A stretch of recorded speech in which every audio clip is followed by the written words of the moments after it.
ஒரு ஊரில் ஒரு மண் சிற்பி இருந்தார். அவர் குளக்கரைக்கு சென்று களிமண்ணை சேகரித்து கொண்டு வருவார். களிமண்ணை நன்றாக பிசைந்து நிறைய பொம்மைகளை உருவாக்குவார். களிமண் சுண்டலி, களிமண் யானை, களிமண் வீடு, களிமண் மனிதன், களிமண் வாகனம், இன்னும் பல. பிறகு அவைகளுக்கு தனித்தனியாக வண்ணம் பூசுவார். சிறுவர்கள் அதை பார்த்து மகிழ்வார்கள்.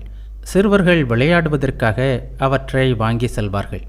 பொம்மைகளை வைத்து மகிழ்ச்சியாக விளையாடுவார்கள். ஒருமுறை கடும் மழை வந்தது.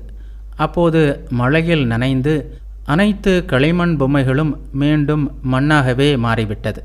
இந்த ஊமையை ஸ்ரீராமகிருஷ்ணர் இந்த தத்துவத்தை விளக்குவதற்காக கூறுவார்.